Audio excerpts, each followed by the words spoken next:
क्या आपने कभी सोचा है कि अगर इंडिया भी नॉर्थ कोरिया की तरह होता, हमारे पास भी कोई वोटिंग राइट्स नहीं होते, कोई डेमोक्रेटिक राइट्स नहीं होते, तो क्या होता? क्या आपने कभी सोचा है इंडिया का वोटिंग सिस्टम कैसे काम करता है और उसे कैसे अपनाया गया? नहीं।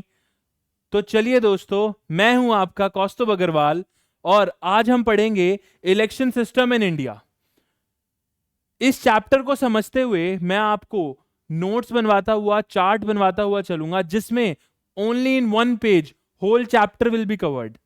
तो आप उसको साथ साथ बना सकते हैं ताकि यूपीएससी की जो की एस्पेक्ट है रिवीजन, उसमें आपको बहुत हेल्प मिले और आप फटाफट उस चैप्टर को रिवाइज कर पाए। तो चलिए, इस चैप्टर को शुरू करते हुए सबसे पहले हमें समझना पड़ेगा, किसी भी सिस्टम को समझने से पहले हमें उसके बारे में जानना पड़ता है। तो इलेक्टोरल सिस्टम को समझने से पहले हमें इलेक्शंस को समझना पड़ेगा। इंडिया में कितने टाइप के इलेक्शंस होते हैं, कब होते हैं, क्यों होते हैं, उसमें हम किसको चूज करते हैं, और जब इस वोटिंग सिस्टम को बनाया गया तो उसी सिस्टम को क्यों चूज किया गया।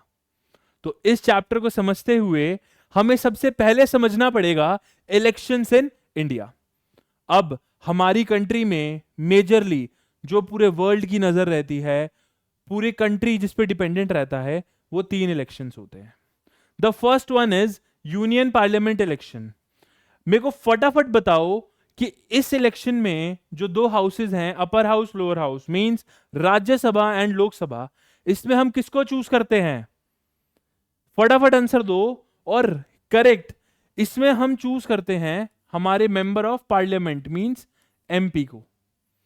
अब इस चीज में हम थोड़ी देर में जाएंगे कि इन दोनों में से हम कौन से एमपी को चूज करते हैं, क्योंकि बहुत सारे बच्चे कहेंगे सर मैंने तो अपनी कॉन्स्टिट्यूएंसी से एक ही एमपी चूज किया था, तो वो इसमें बैठेगा या इसमें बैठेगा?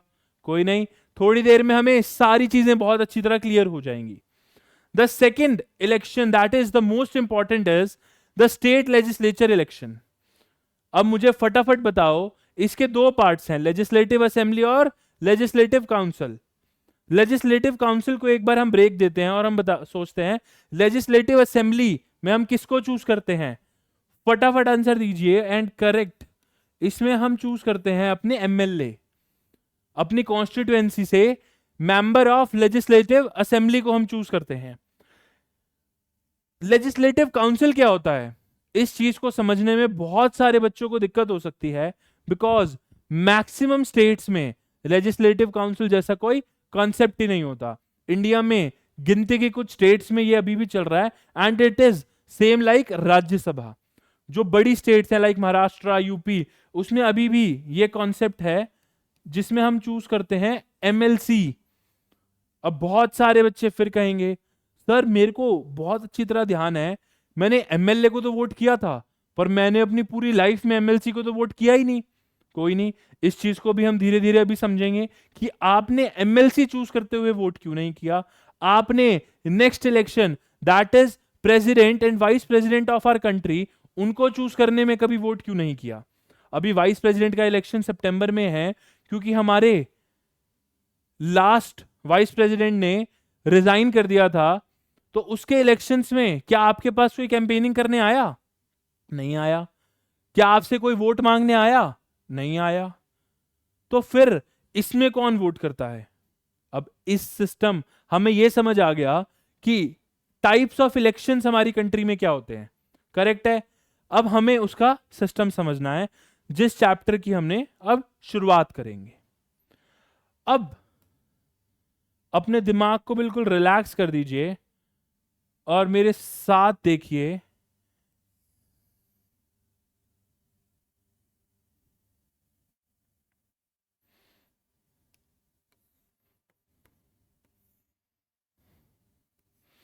ये 2 इलेक्शंस बिल्कुल सेम सिस्टम से कंडक्ट करे जाते हैं, और बचे हुए सारे ही इलेक्शन जो बचे वो अलग तरीके से कंडक्ट करे जाते हैं।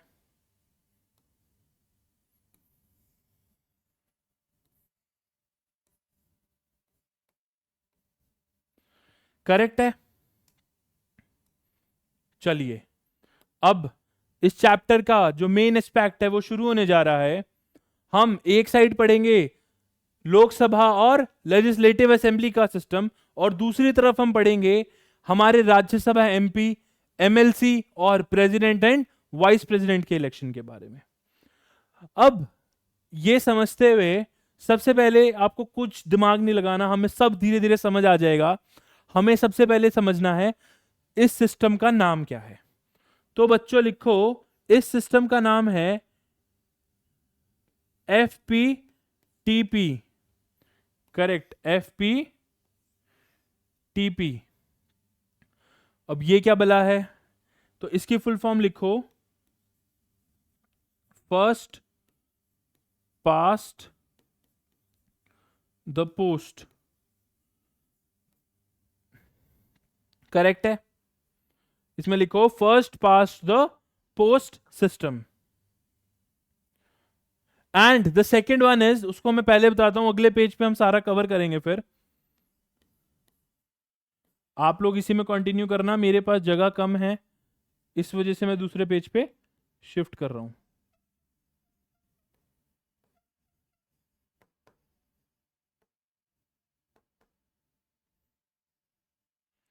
Proportional representation.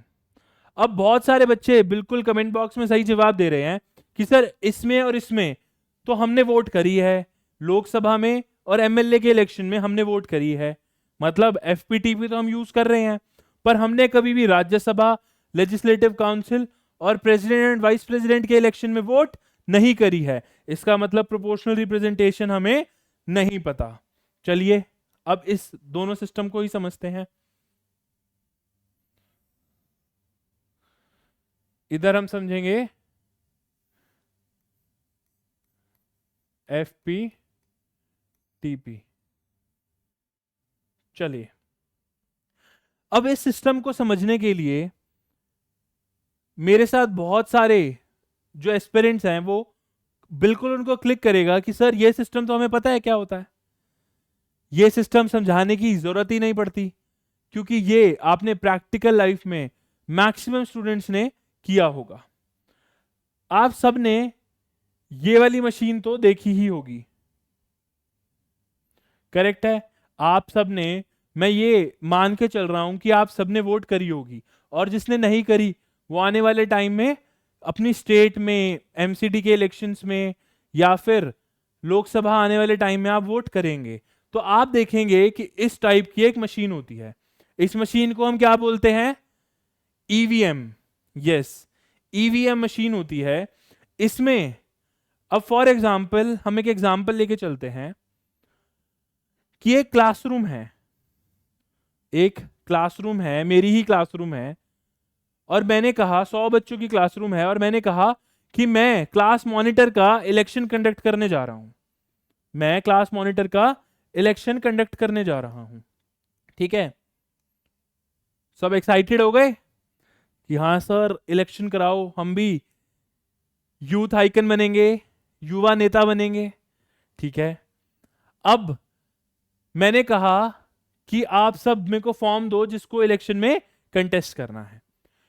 क्लासरूम में से 3 स्टूडेंट्स आए, राहुल, मोदी एंड अमित। यस, अमित शाह। और टोटल स्टूडेंट्स कितने हैं, टोटल वोट्स कितनी है? 100। अब इन्होंने क्लास मॉनिटर के लिए कंटेस्ट करा है इलेक्शन, बहुत अच्छी बात है।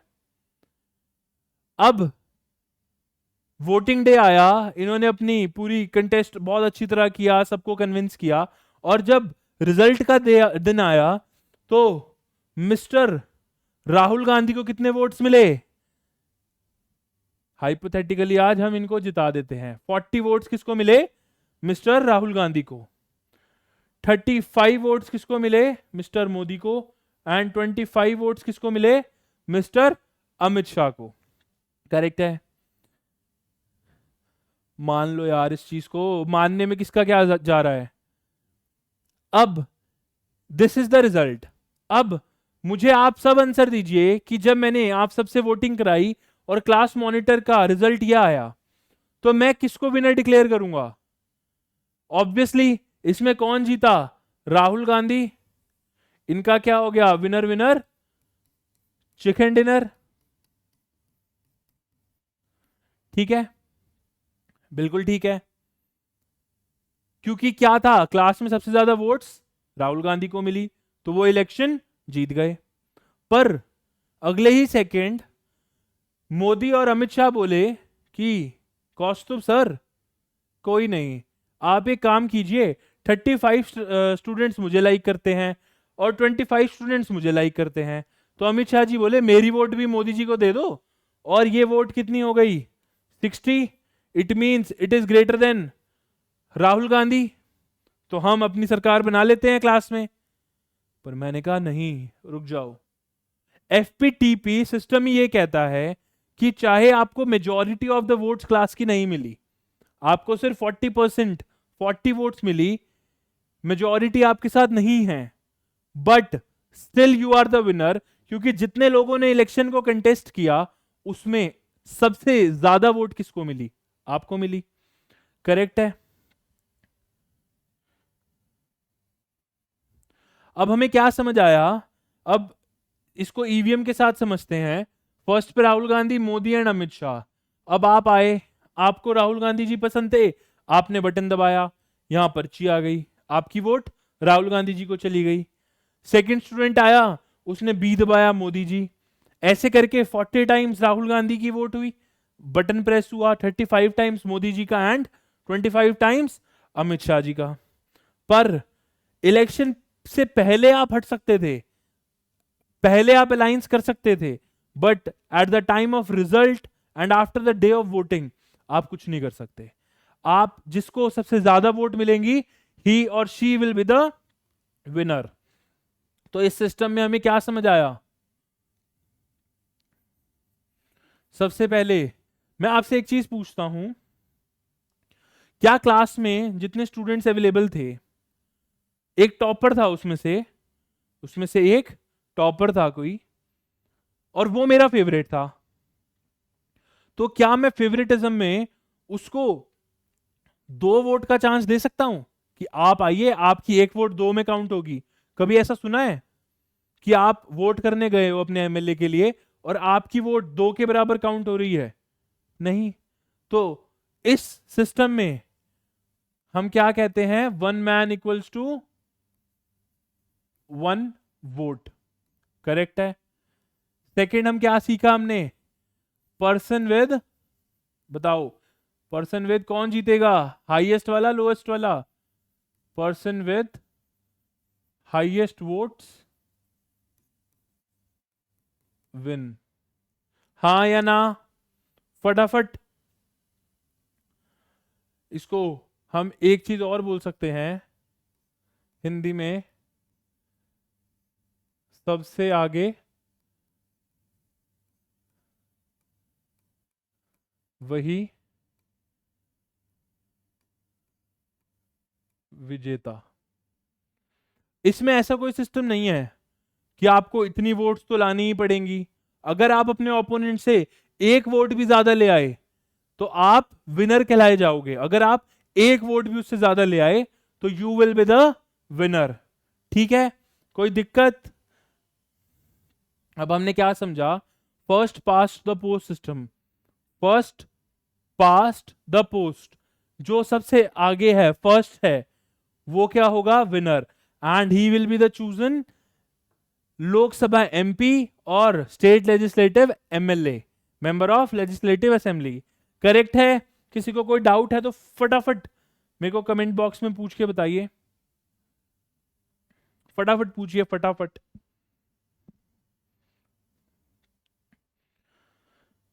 अब हमने इस सिस्टम में अभी तक समझा कि हर इंसान के पास हमारी कंट्री में एक वोटिंग राइट है, 1 वोट का राइट है। जब वो वोट करने जाता है वो 1 वोट को डाल सकता है। दूसरा हमने समझा कि जिसकी हाईएस्ट वोट होंगी, चाहे वो 1 वोट ज्यादा हो, उसको हम विनर डिक्लेयर करेंगे। करेक्ट है। अब इसी का मैं प्रैक्टिकल एग्जांपल अगर दिखाऊं आपको, that will be the best example. उससे पहले हम एक एग्जांपल लिखते हैं ताकि बाद में आप कभी पढ़ें तो आपको याद आ जाए। Example, class monitor. और आप राहुल गांधी जी वाला एग्जाम्पल लिख सकते हैं। ये कॉन्सेप्चुअल एग्जाम्पल था। अब हम रियल एग्जाम्पल देखते हैं। देखो मैं एग्जाम्पल हरियाणा स्टेट लेजिस्लेचर के ले रहा हूं, क्योंकि आई बिलोंग टू हरियाणा और मुझे वहां की इलेक्शंस की नॉलेज रहती है। ठीक है, अब हरियाणा में एक सीट है, एक स्टेट लेजिस्लेटर में एक असेंबली कॉन्स्टिट्यूएंसी है जिसका नाम है Rai. It is very near to Delhi border. अब इसमें एक चीज देखिए,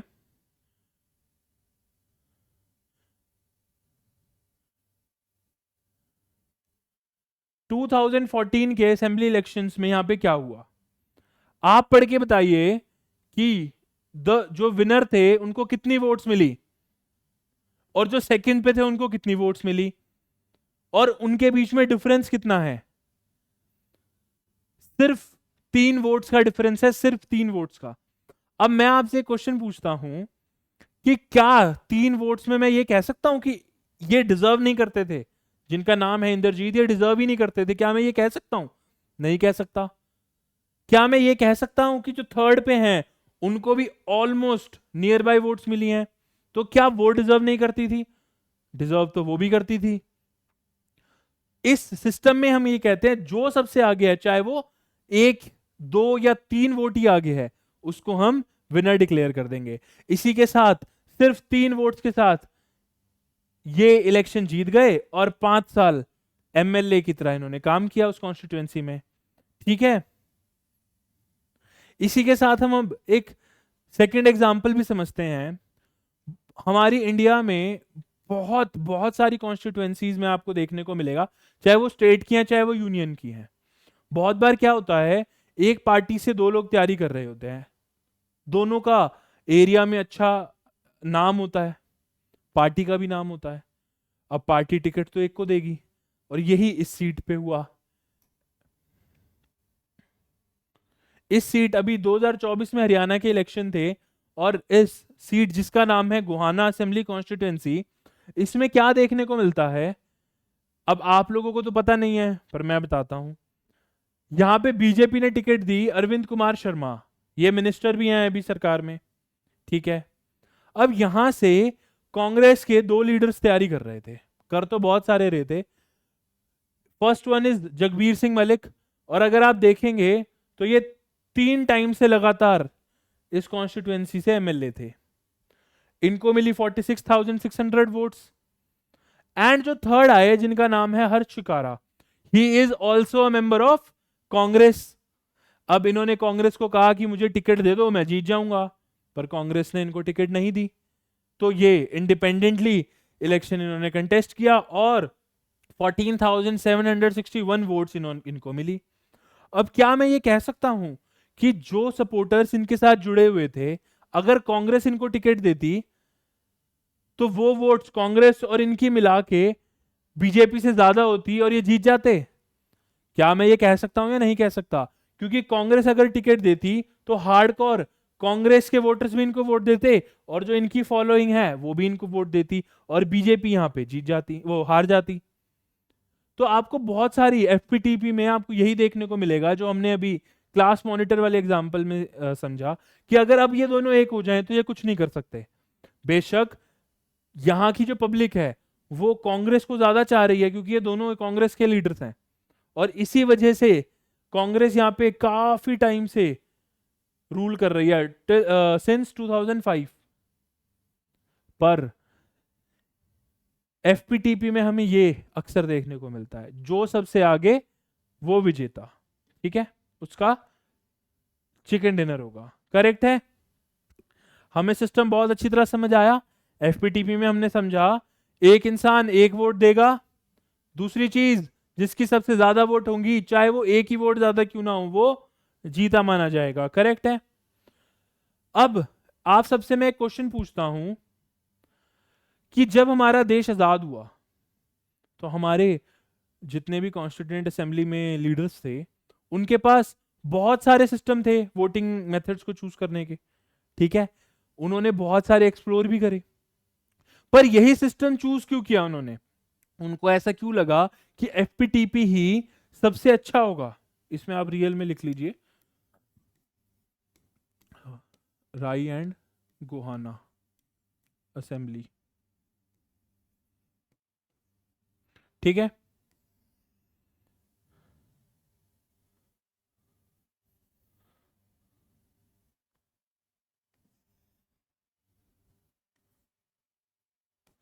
ठीक है। Why why this method is chosen to elect Lok Sabha MP and MLA in our constituency. और इसी को हम कहेंगे कि इनके एडवांटेजेस देखे उन लोगों ने, तब भी तो इस मेथड को चूज किया।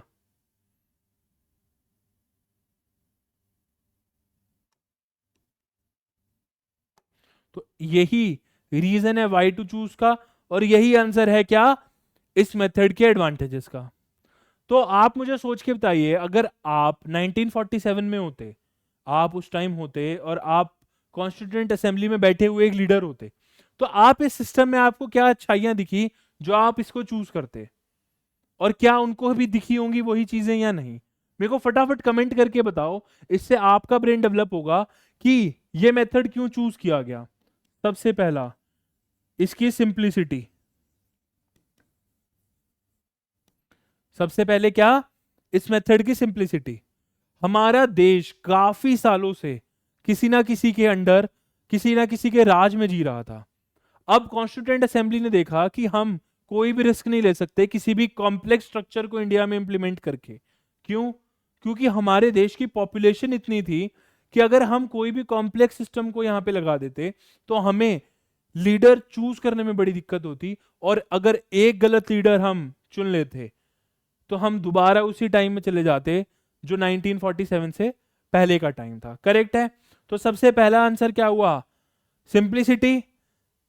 सेकेंड वन इज क्या, जो मैंने अभी कहा कि इस मेथड से हमें क्या मिली, हमेशा स्टेबल गवर्नमेंट। आप 2014 से देख रहे होंगे, एक ही गवर्नमेंट, एक ही पीएम है। 2014 में भी जीती बीजेपी एनडीए, 2019 में भी एंड 24 में भी। तो इस मेथड की वजह से हमें एक स्टेबल गवर्नमेंट मिल पा रही है। करेक्ट? हाँ या ना फटाफट बोल के बताइए, कोई भी डाउट है तो फटाफट पूछिए। और इस मेथड को चूज, एडवांटेज में नहीं आएगा, but what is the third reason to choose this method? तो एक बहुत ही इंपॉर्टेंट रीजन है इस वाई का, कि जब कॉन्स्टिट्यूएंट असेंबली 1947 के बाद बैठी और इन सिस्टम को चूज करने लगी, तो हम काफी टाइम से ब्रिटिश इन्फ्लुएंस में थे, और हमारे देश के लोग ब्रिटिशर्स के सिस्टम से बड़े फेमिलियर हो गए थे, उनको वो चीजें समझ आने लगी थी। तो कॉन्स्टिट्यूएंट असेंबली के लोगों ने सोचा कि क्यों ना जो ब्रिटिशर्स एक सिस्टम चलाते आ रहे थे उसी सिस्टम को इंप्लीमेंट किया जाए, और कोई छेड़खानी ना की जाए, ताकि लोग भी आराम से अपना काम कर सके। बहुत बहुत दिक्कतों के बाद ये देश आजाद हुआ है, तो लोगों को भी दिक्कत ना आए। तो इसमें हम क्या कहेंगे, ब्रिटिश लेगेसी। हाँ या ना फटाफट, कोई भी डाउट है तो आप मुझसे पूछ सकते हैं।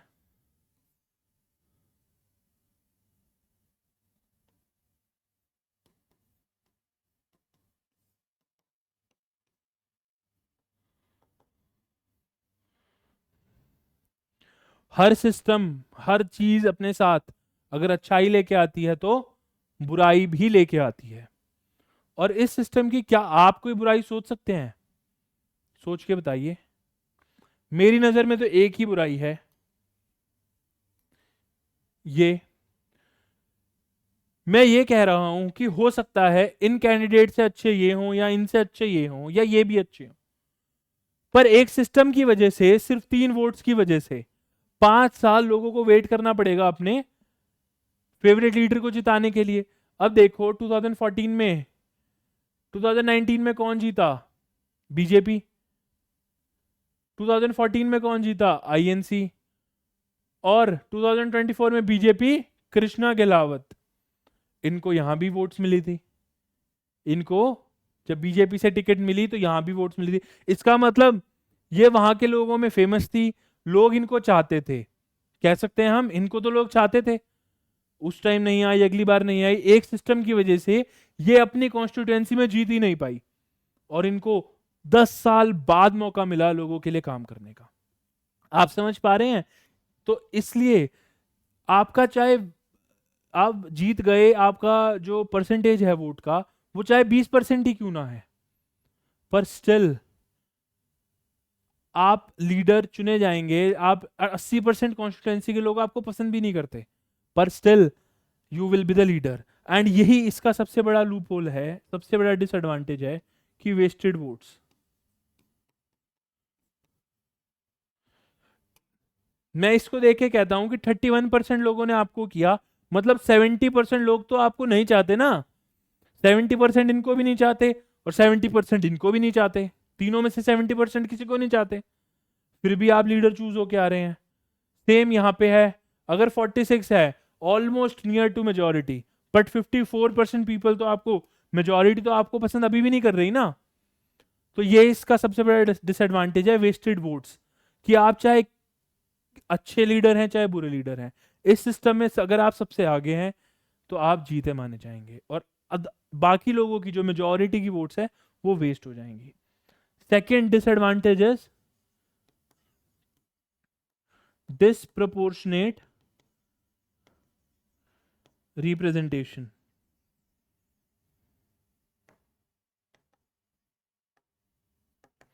डिसप्रपोर्शनेट रिप्रेजेंटेशन, इस पॉइंट को समझने के लिए हमें जो हमने अभी दूसरा मेथड पढ़ा, प्रोपोर्शनल रिप्रेजेंटेशन, इस मेथड पे जाना होगा। ये डिसएडवांटेज ही लेके आया दूसरे सिस्टम को, जिसमें हमने क्या देखा कि राज्यसभा के एमपी, एमएलसी और प्रेसिडेंट वाइस प्रेसिडेंट चूज हो रहे हैं, क्योंकि इस मेथड में सबसे बड़ा लूप होल था डिस्प्रोपोर्शनेट रिप्रेजेंटेशन। ठीक है, करेक्ट है। कोई भी डाउट है तो आप मुझसे पूछ सकते हैं, फटाफट कमेंट करें और पूछें।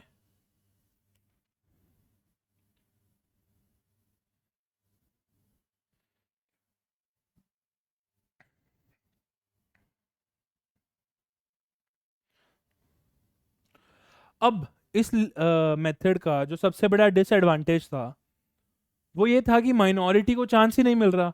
अगर किसी कॉन्स्टिट्यूएंसी में 10% माइनॉरिटी पीपल रह रहे हैं, उनका तो कभी लीडर चूज होके आ ही नहीं रहा ना, क्योंकि at the time of independence लोग आज भी कास्ट देख के, रिलीजन देख के वोट कर रहे हैं।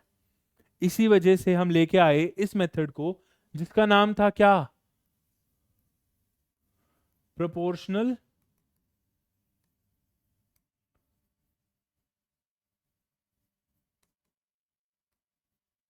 रिप्रेजेंटेशन। Proportional representation. अब यह सिस्टम क्या कहता है, इसको समझने के लिए एक एग्जांपल लेते हैं हम। मैंने ये तो आपको बता ही दिया कि ये मेथड कहां यूज होता है, ठीक है। अब इस मेथड को एग्जाम्पल से समझते हैं कि फॉर एग्जाम्पल आज यूपीएससी का रिजल्ट आया और केपीसी क्लासरूम, केपीसी आईएएस से मेरे पढ़ाए हुए बहुत सारे स्टूडेंट्स ने यूपीएससी क्लियर किया। संडे को मैं पार्टी रख रहा हूं, मैंने क्लास में पूछा बच्चों आओगे, बच्चों ने कहा हाँ जी सर आएंगे, क्यों नहीं आएंगे। मैंने कहा ठीक है, अब मुझे ये बताओ मेन्यू क्या रखूं, नॉन वेजिटेरियन या फिर वेजिटेरियन। ठीक है, अब 70% ने क्या वोटिंग करी कि सर नॉन वेज, और 30% ने क्या वोटिंग करी, सर वेज। मैंने कहा ठीक है, अब मुझे आप सब सोच के बताओ कि अगर मैं नॉन वेजिटेरियन मेन्यू रखवा दूं, जो कि मेजॉरिटी की डिमांड है, तो क्या ये लोग उसको खा पाएंगे, क्या ये लोग एंजॉय कर पाएंगे, या पार्टी में आएंगे ही क्यों। तो क्या इनको प्रॉपर, अब अगर मैं एफपीटीवी में देखूं तो ये जीत गए, विनर ये हैं, मानी इनकी जानी चाहिए, पर नहीं, इनके साथ अन्याय होगा, इनके साथ बहुत गलत होगा। करेक्ट, हाँ या ना, आप जो वेजिटेरियन है आपके साथ गलत होगा या नहीं होगा, होगा। तो मैं पूछता हूं फिर क्या करा जाए। तो बहुत सारे बच्चे ऑब्वियस जवाब देंगे कि सर दोनों चीज रख दो ना, एक साइड वेजिटेरियन दूसरी साइड नॉन वेजिटेरियन। अरे ये तो मुझे भी पता है, पर इस चीज को इससे लिंक करो ना कि सब जिसको सबसे ज्यादा वोट मिली वो जीत गया, पर जो हार गया लोग उसको भी तो चाहते हैं ना। तो यहीं से इन्वेंशन हुआ प्रोपोर्शनल रिप्रेजेंटेशन का, कि जो माइनॉरिटी है उनको भी चांस मिले, जो हार रहे हैं उनको भी चांस मिले। इस वजह से सिस्टम को यहां पे लागू किया गया। इस मेथड में दो चीजें यूज होती हैं, एसटीवी प्लस पीवी। एसटीवी क्या है? आप लिख सकते हैं सिंगल ट्रांसफरेबल वोट। अब इस मेथड को समझते हुए हम हर चीज को समझते हुए एक नई स्लाइड पे जाके समझाते हैं। फॉर एग्जाम्पल, मैंने कहा कि क्लास मॉनिटर का इलेक्शन होगा, पर कितने क्लास मॉनिटर चुने जाएंगे? सर दो। कितने? दो।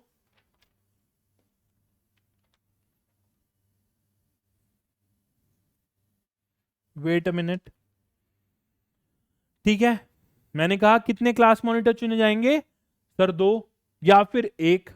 ठीक है, मैंने कहा एक ही चुना जाएगा, चलो, पर मेथड कौन सा यूज होगा? Proportional representation. अब इस चीज को क्लास मॉनिटर से हटा के बहुत रिसेंट में हमारा एक इलेक्शन आ रहा है वाइस प्रेसिडेंट का। तरीका अलग होता है, सब कुछ अलग होता है, पर मैं आपको एक एग्जाम्पल के तौर पे समझा रहा हूं। एनडीए ने किसको खड़ा किया है? सीपी राधा कृष्णन जी को। इंडिया ने किसको किया है? रेड्डी जी को।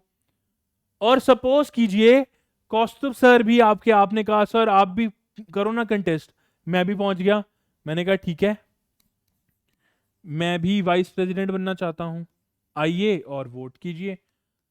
अब इसमें कौन वोट करेगा? 100 लोग। पर ये 100 लोग जो हैं वो जनरल पब्लिक नहीं चूज करेगी। ये कौन होंगे? जो हमारे एमएलए हैं। वाइस प्रेसिडेंट में वैसे एमपी जो होते हैं वो ही वोट करते हैं, पर प्रेसिडेंट में सब करते हैं। ये चीज आप डिटेल में पढ़ेंगे इनके पर्टिकुलर चैप्टर्स में, पर अभी हम सिर्फ एक सिस्टम समझने के लिए समझ रहे हैं। इसको लिंक मत कीजिएगा कॉन्सेप्ट से लिंक कि वाइस प्रेसिडेंट का ऐसे ही होता है, नहीं, ऐसे नहीं कीजिएगा। अब फॉर एग्जाम्पल 100 MP हैं हमारे जो वोट करेंगे, ठीक है। अब हमने क्या दिया? अब इन लोगों को ईवीएम नहीं दी जाती, सबको ऐसी एक स्लिप दी जाती है। दिखाऊं आपको?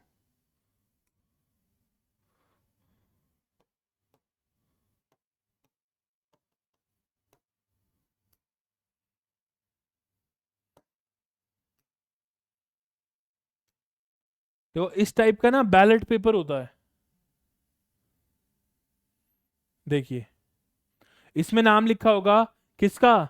सीपी राधाकृष्णन जी का। इधर किसका होगा? रेड्डी जी का। और इधर किसका होगा? आपके अपने कौस्तुभ सर का। अब जितने एमपी 100 MP मौजूद हैं उनको ये स्लिप दी जाएगी और कहा जाएगा कि अपनी प्रेफरेंस लिखिए, अपनी प्रेफरेंस बताइए कि आप किसको वाइस प्रेसिडेंट देखना चाहते हैं। अब for example A B C ऐसे करके इन्होंने फर्स्ट प्रेफरेंस दी किसको? कृष्ण जी को। सेकंड मुझे, थर्ड इनको। इन्होंने किसको दी? सेकंड इनको, फर्स्ट इनको, थर्ड मुझे। सी ने किसको दी? थर्ड इनको, फर्स्ट मुझे और सेकंड रेड्डी जी को। ऐसे करके सबने अपनी प्रेफरेंस चूज करी। अब इसकी काउंटिंग कैसे होगी? तो सबसे पहले जिनको फर्स्ट प्रेफरेंस मिली है उतने उतने बैलेट्स अलग कर दिए जाएंगे, उतने बैलेट्स हम काउंट कर लेंगे। अब फॉर एग्जाम्पल हम इस चीज को समझते हैं कि सीपी सर को मिले 40, कितने? 40 फर्स्ट प्रेफरेंस वोट्स, करेक्ट है। रेड्डी जी को मिले 25 और मुझे मिले 35। हाँ या ना? बिल्कुल सर। ठीक है। अब अगर ये एफपीटीपी सिस्टम होता तो राधाकृष्णन जी जीत जाते, पर नहीं, ये तो प्रोपोर्शनल रिप्रेजेंटेशन है। लोगों ने कहा कि अगर मेरा फर्स्ट कैंडिडेट नहीं जीतता तो सेकंड कैंडिडेट को चूज करो। अब इसके लिए आपको इतना डिटेल में नहीं जाना कि क्यों होता है, कैसे होता है, कहां से आया। आपको सिर्फ ये समझना है ये कोटा पार करना पड़ता है। और ये कोटा कैसे कैलकुलेट होता है? Total seats, sorry total votes available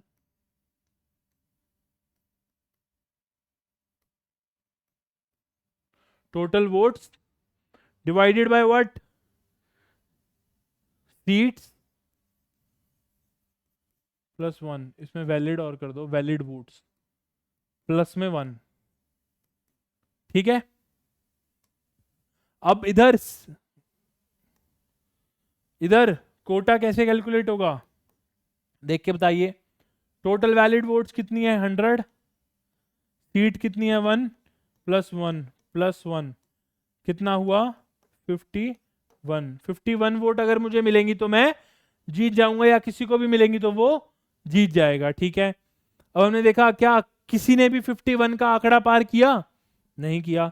अब जब कोई इस कोटे के नजदीक कोई भी नहीं पहुंच पाता, तो जिसको सबसे कम वोट मिली है उसको हम क्या कर देंगे, एलिमिनेट। अब इनको एलिमिनेट कर दिया हमने।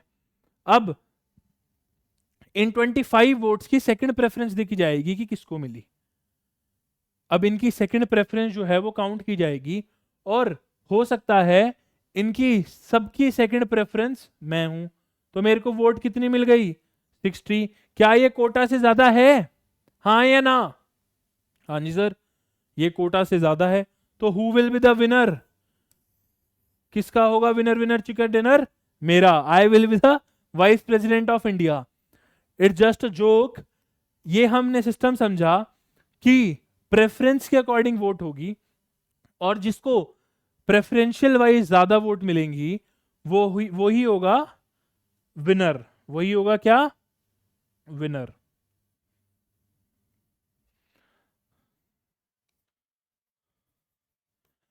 अब मैं आप सबसे पूछता हूं कि जब हमारा 1947 में हमारा देश आजाद हुआ, तो कॉन्स्टिट्यूएंट असेंबली के लोगों को ऐसा क्यों लगा कि इस मेथड की भी नीड है हमें, मेरे को सोच के बताओ कि कॉन्स्टिट्यूएंट असेंबली को ऐसा क्यों लगा।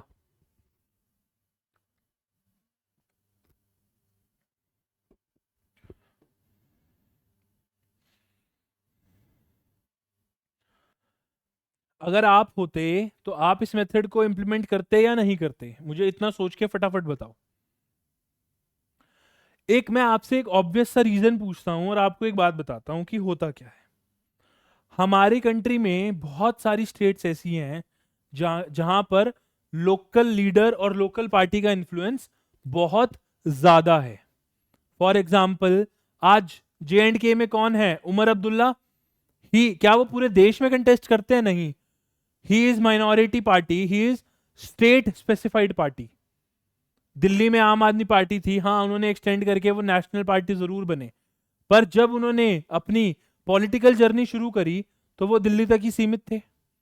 हरियाणा में INLD, JJP, ये पार्टीज जो हैं ये लोकल पार्टी हैं। उड़ीसा में बीजू जनता दल एक स्टेट स्पेसिफाइड पार्टी है। अगर आप ऐसे चेक करेंगे, यूपी में अखिलेश यादव जी एक स्टेट स्पेसिफाइड पार्टी है। बिहार में तेजस्वी जी एक स्टेट स्पेसिफाइड पार्टी है। क्या वो नेशनल पार्टी हैं, नहीं, वो अपनी स्टेट के इन्फ्लुएंस, स्टेट में इन्फ्लुएंस बहुत रखते हैं। और स्टार्टिंग से ही हमारी कंट्री में हमें ये देखने को मिला, इस वजह से हमने इस प्रोपोर्शनल रिप्रेजेंटेशन को चूज किया। क्यों, अगर मैं अब रियल लाइफ से लेके चलूं, मैं दिल्ली में रहता हूं अभी, और दिल्ली इस कंट्री की कैपिटल है, तो आप सब मुझसे लिंक कर पाएंगे। अभी के टाइम को छोड़ के अगर हम पास्ट में चले जाएं, तो देश में 2014 से थी बीजेपी, और स्टेट में थी कौन, आम आदमी पार्टी। पर दिल्ली के लोगों ने जो लोकसभा में अपने MP सिलेक्ट करके भेजे वो सब बीजेपी के थे। Everyone is from BJP. तो मैं एक चीज पूछता हूं कि अगर लोकल दिल्ली में कोई भी पर्सन किसी ना किसी वजह से कुछ फेस कर रहा है, तो क्या हमारी आवाज पार्लियामेंट तक अगर बीजेपी नहीं पहुंचा रही तो पहुंच पाएगी, नहीं पहुंच पाएगी। क्यों, क्योंकि लोकसभा पार्लियामेंट में तो सारे बीजेपी के लीडर्स बैठे हैं और वो सुन नहीं रहे। आम आदमी पार्टी हमारी स्टेट स्पेसिफाइड पार्टी है, वो हमारी दिक्कतों को समझ पा रही है। तो अब क्या होता है, इसीलिए इसीलिए अब आप समझेंगे, राज्यसभा यूनियन में और स्टेट में MLC, जो बड़ी स्टेट्स हैं वहां पे लेजिस्लेटिव काउंसिल फॉर्म की जाती है, कि ये लीडर्स तो हम चूज करके दे रहे हैं, ये लीडर्स तो हम चूज करके दे रहे हैं, पर ये लीडर्स ग्राउंड लेवल से हम चूज कर रहे हैं, या हमारे लीडर्स चूज कर रहे हैं जो ऑलरेडी बैठे हुए हैं। जो स्टेट में एमएलए बैठे हुए हैं वो राज्यसभा में भेजते हैं। अभी हम समझेंगे इस चीज को, ताकि वो लोग, अब दिल्ली में जो राज्यसभा है उसके तीनों ही एमपी आम आदमी पार्टी से हैं, पर लोकसभा में सारे एमपी बीजेपी से हैं। तो क्या अगर बीजेपी हमारी बातों को वहां पे नहीं उठा पा रही, तो क्या आम आदमी पार्टी उठा सकती है? हाँ जी, बिल्कुल उठा सकती है, क्योंकि 3 एमपी राज्यसभा में उसके भी हैं। और बिल पास कभी भी एक हाउस में नहीं होता, दोनों हाउस की सहमति से होता है। ठीक है, same is with other states, कि जो स्टेट स्पेसिफाइड पार्टियां हैं, हो सकता है वो यूनियन पार्लियामेंट में ना पहुंच पाए, क्योंकि वो स्टेट स्पेसिफाइड है, वो ना जीत पाए, वहां से बीजेपी कांग्रेस पहुंच रही है। पर क्या वो अपनी आवाज उठा सकते हैं? बिल्कुल उठा सकते हैं, क्योंकि उनको कॉन्स्टिट्यूएंट असेंबली में जब 1947 में ये डिसाइड करके मौका दिया कि अगर आप ऐसे माइनॉरिटी स्टेट्स या ऐसी चीजों से आते हैं तो आपको राज्यसभा का एक प्लेटफॉर्म मिल रहा है, आप अपने एमपी चूज करके वहां भेजिए इंटरनल पार्टी में से, और वो लोगों की आवाज को वहां पे पुट करेंगे, वहां पे उठाएंगे, लोगों की समस्याओं का सॉल्यूशन कराएंगे। अब इसका एक एग्जांपल हम समझते हैं, again from Haryana only.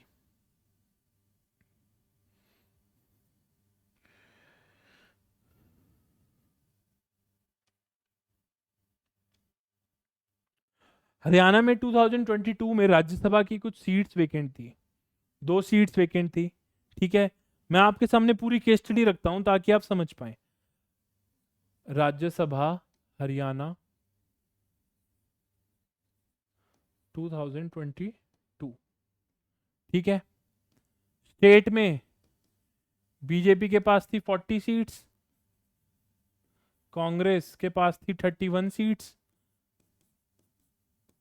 JJP के पास थी 10, INLD again state party 1, and others जो इंडिपेंडेंट थे उनके पास थी कितनी? 8 सीट। अब राज्यसभा में क्या प्रोसेस होता है कि जो स्टेट के एमएलए हैं वो वोटिंग करके नॉमिनेट करते हैं किसको? एमपी को, और एमएलसी में भी पार्टी चुन के भेजती है। प्रेसिडेंट और वाइस प्रेसिडेंट में होते एमएलए एमपी हैं, जनरल पब्लिक नहीं, पर उसका सिस्टम थोड़ा सा डिफरेंट होता है, वो हम उस चैप्टर स्पेसिफाइड इलेक्शंस में हम पढ़ेंगे। अभी उसको इससे मत जोड़िए, अभी हम सिर्फ सिस्टम पढ़ रहे हैं, हम किसी पर्टिकुलर पोस्ट के बारे में नहीं पढ़ रहे हैं। ठीक है, अब सीट्स कितनी थी? ओनली 2। ठीक है, सीट्स कितनी थी? ओनली 2। अगर अब इस हिसाब से देखा जाए तो ये कितनी थी? 90 सीट्स। तो कोटा कितना होना चाहिए था? Quota should be 90 valid votes, 2 + 1 + 1, तो ये कितना होता? 31। हाँ या ना? अगर किसी को जीतना है तो उसको प्रेफरेंशियल वोटिंग में, जो प्रेफरेंस हमने चूज करी, जिसको हमने कहा प्रेफरेंशियल वोटिंग, उसमें 31 वोट चाहिए। अब इसमें किस किसने कंटेस्ट किया? सबसे पहले एक एमपी हमारे जो थे Kishanlal Pawar, second one is Congress के बहुत बड़े leader Ajay Maken, and third one is एक इंडिपेंडेंट नेता आए जिनका नाम क्या था? कार्तिकेय। ठीक है, अब ये 3 लीडर्स ने कंटेस्ट किया। अब आप कहेंगे सर इंडिपेंडेंट कैसे खड़ा हो गया? हो सकता है आपके पास बैक होनी चाहिए, अगर आप जीतने का दम रखते हैं तो खड़े होइए। ठीक है, अब प्रेफरेंशियल वोटिंग जब हुई, स्टार्ट हुई जो वोटिंग, तो इनमें से एक इंडिपेंडेंट एमएलए पहुंचे ही नहीं। तो वैलिड वोट्स, जो हमने कहा वैलिड वोट्स, क्या वो वैलिड वोट होगी? नहीं, वो आए नहीं तो खत्म कहानी। एक कांग्रेस के लीडर की वोट हमने नॉन वैलिडेट कर दी। इलेक्शन का जो वहां बैठे थे ऑफिसर, उन्होंने कहा ये वोट वैलिड ही नहीं है, इन्होंने सही से वोटिंग ही नहीं करी, वहां उनकी वोट रिजेक्ट कर दी गई। तो अब कोटा किस में सेलेक्ट होता है? वैलिड वोट्स में। तो यहां क्या हुआ? 88 के हिसाब से वोटिंग हुई। तो अब हमें कोटा कितना चाहिए था? 29.34। इतनी वोट, इससे ऊपर जिसकी वोट आ गई वो विनर डिक्लेयर हो जाएगा। करेक्ट है। जब वोटिंग स्टार्ट हुई तो पवार जी को मिले 36 फर्स्ट प्रेफरेंस वोट्स, माकन जी को मिले 29 और कार्तिकेय जी को मिले कितने 23। अब आप सब मुझसे क्वेश्चन पूछोगे कि कांग्रेस की 31 सीट्स थी, एक नॉन वैलिडेट हो गई, 30 तो थी, इससे ऊपर थी, ये जीत जाते, ये हारे क्यों? तो एक मजेदार कहानी हुई। हरियाणा के एक बहुत बड़े लीडर हैं, उन्होंने क्रॉस वोटिंग कर दी, उन्होंने इन दो में से किसी एक को वोट कर दी, इनको वोट ही नहीं करी। इस वजह से कांग्रेस की 29 वोट्स आई। ठीक है, अब क्या फर्स्ट ये कोटा से ऊपर है तो इनको विनर डिक्लेयर कर दिया। ये दोनों कोटा से नीचे हैं, तो अब दोबारा रिकाउंटिंग स्टेज आएगी। अब इनको कितनी चाहिए थी 29.34। अब जो इनकी बची 6.6, उनको खोला गया और देखा गया कि इन्होंने सेकंड प्रेफरेंस वोट किसको दी है, तो इन सभी ने सेकंड प्रेफरेंस वोट कार्तिकेय जी को दी हुई थी। इनके में ये 6.6 ऐड हुआ, it is greater than 29.34 and the second Rajya Sabha MP chosen was Kartikeya ji, और यहां कांग्रेस ऐसे हार गई। तो ऐसे अक्सर राज्यसभा के इलेक्शंस में देखा जाता है। अब ये क्यों हुआ? क्योंकि बीजेपी के साथ जेजेपी ने सरकार अलायंस में बनाई हुई थी हरियाणा में, आईएनएलडी ने भी सपोर्ट किया और इंडिपेंडेंट ने भी। इसका मतलब जेजेपी ने इनको सपोर्ट क्यों किया? क्योंकि इन्होंने प्रॉमिस किया होगा अलायंस को कि आपके जो भी लोकल मुद्दे हैं उनको हम पार्लियामेंट में उठाएंगे। इस वजह से Kartikeya ji was chosen as the Rajya Sabha MP. Correct है? किसी को कोई डाउट है तो फटाफट मुझसे पूछ सकते हैं। अब समझ आया कि why proportional representation is chosen? Because parliament में भी लोकल एरियाज, लोकल पार्टीज का इन्फ्लुएंस होना चाहिए, लॉ मेकिंग में होना चाहिए, लोकल मुद्दों को उठाने वाली कोई पार्टी होनी चाहिए। इस वजह से इस मेथड को वाइडली हमने यूज किया और राज्यसभा जैसी चीज, एक अपर हाउस को हमने अपने कंट्री के सिस्टम, पार्लियामेंट्री सिस्टम में रखा। ठीक है, आपको सिस्टम समझ आ गया? तो हाँ या ना में जवाब दो।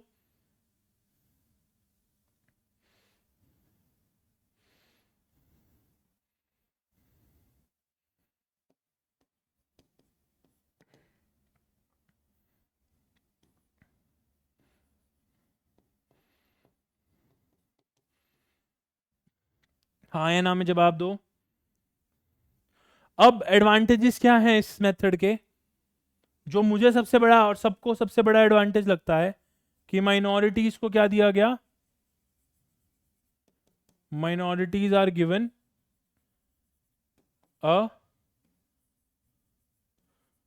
Good chance. ठीक है, सेकंड सबसे बड़ा एडवांटेज हमें क्या दिखा? Consensus politics appreciated. आप इसको लिख सकते हैं कंसेंसस पॉलिटिक्स एप्रिशिएटेड। अब इस मेथड के सबसे बड़े डिसएडवांटेजेस आपको क्या लगते हैं कि सर इस मेथड के ये सबसे बड़े डिसएडवांटेजेस हैं? तो मेरी नजर में इसको लोकसभा में ना लाने का कारण यही रहा क्योंकि ये मेथड बहुत ज्यादा क्या था? कॉम्प्लेक्स। अगर इसको हम prime minister, MLA, MP, CM choose करने में लगा देते तो 140-100 करोड़ लोगों में पागल हो जाते, सब ऑफिसर्स, इसी में पूरा साल निकल जाता, हम कुछ और कर ही नहीं पाते। ठीक है, तो सबसे बड़ा डिसएडवांटेज इसको फुल कंट्री, फुल इलेक्शंस में ना लाने का यही था कि ये एक बहुत ही कॉम्प्लेक्स प्रोसेस है। सेकंड क्या है? स्टेबल गवर्नमेंट नहीं रहती, एक रिस्क है कोalition गवर्नमेंट का, क्योंकि लीडर्स अलग अलग माइनॉरिटीज से भी आएंगे, सबकी सोच ना मिली, एक अलायंस वाली गवर्नमेंट होगी, किसी ने नहीं मानी टूट जाएगी, दोबारा इलेक्शन कराओ, दोबारा खर्चा करो।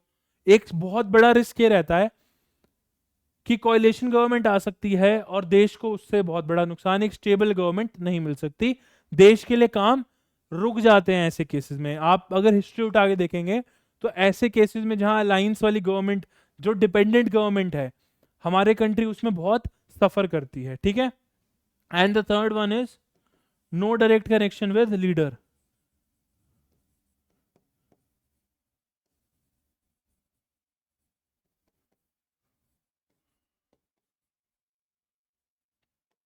अब जितने भी राज्यसभा से एमपी हैं, एमएलसी हैं, आप देखेंगे आपको पता भी नहीं होगा आपकी स्टेट में से कौन है कौन नहीं है।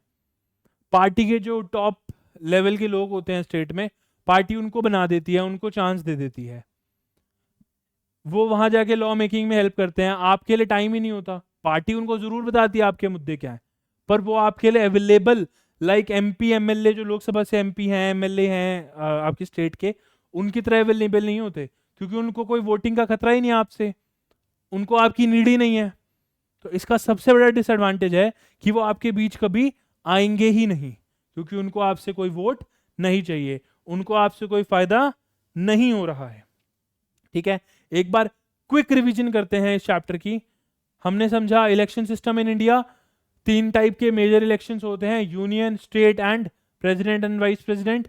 एक मेथड जिसमें हम वोट करते हैं उस मेथड को क्या कहते हैं, first past the post system, और जिसमें हम वोट नहीं करते उसको हम क्या कहते हैं, प्रोपोर्शनल रिप्रेजेंटेशन, ठीक है। एफपीटीपी में हमने क्या कहा, एक आदमी की एक वोट होगी, ठीक है, हाईएस्ट वोट जिसकी होगी कोई बटेगी नहीं, जिसकी हाईएस्ट है वो जीत जाएगा। हमने दो देखे, इसके एडवांटेजेस क्या है, सिंपल मेथड है, स्टेबल गवर्नमेंट है, ब्रिटिश गवर्नमेंट से इंस्पायर्ड है। डिसएडवांटेजेस क्या है, प्रोपोर्शनल रिप्रेजेंटेशन वाला चांस हमें नहीं मिलता, वोट वेस्ट होती है, जिसकी मेजोरिटी नहीं है वो भी जीत के लोगों के बीच पहुंच जाता है, जो लोग पसंद नहीं करते मेजोरिटी वो पहुंच जाता है। अब प्रोपोर्शनल रिप्रेजेंटेशन सिस्टम क्या कहता है कि सबको चांस मिलना चाहिए, चाहे वो माइनॉरिटी हो चाहे वो मेजोरिटी हो। तो इसके एडवांटेजेस भी हैं, इनको चांस मिलता है, सेंसस कंसेंसस पॉलिटिक्स अप्रिशिएट होती है इसमें। डिसएडवांटेजेस क्या हैं, बहुत कॉम्प्लेक्स है, डायरेक्ट कनेक्शन नहीं होता लीडर से, और कोएलिशन गवर्नमेंट स्टेबल ना रहने का एक बहुत बड़ा रिस्क होता है, ठीक है। इसमें एक चीज और समझते हैं हम प्रोपोर्शनल रिप्रेजेंटेशन में, एसटीवी और प्रेफरेंशियल वोटिंग। प्रेफरेंशियल वोटिंग का मतलब क्या हुआ, अभी जो हमने पढ़ा कि जब हमें बैलेट पेपर दिए जाते हैं जो इसमें हम प्रेफरेंस लिखते हैं, दिस इज प्रेफरेंशियल वोटिंग।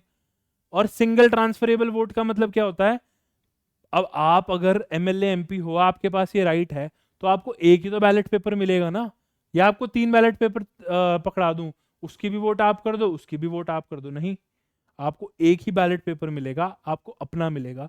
आपको सिंगल ट्रांसफरेबल वोट है, आप अपनी प्रेफरेंस करके ट्रांसफर कर सकते हो, पर एक ही बैलेट पेपर पे, ठीक है। कोई दिक्कत, किसी को कोई डाउट है तो फटाफट मुझसे पूछ सकते हैं, कमेंट्स में पूछ सकते हैं।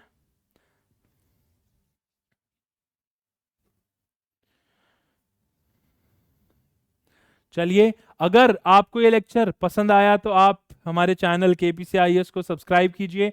अगर आपको कोई भी डाउट होता है तो आप मुझे पर्सनली मैसेज कर सकते हैं, कॉल कर सकते हैं। मेरा नंबर है 9958181999। आप इंस्टाग्राम पे KPCIS या कौस्तुभ अग्रवाल को फॉलो कर सकते हैं, वहां मेरे से क्वेश्चन पूछ सकते हैं, व्हाट्सएप पे पूछ सकते हैं, कॉल करके पूछ सकते हैं। I am always available for you people. But let's crack the UPSC. Thank you so much.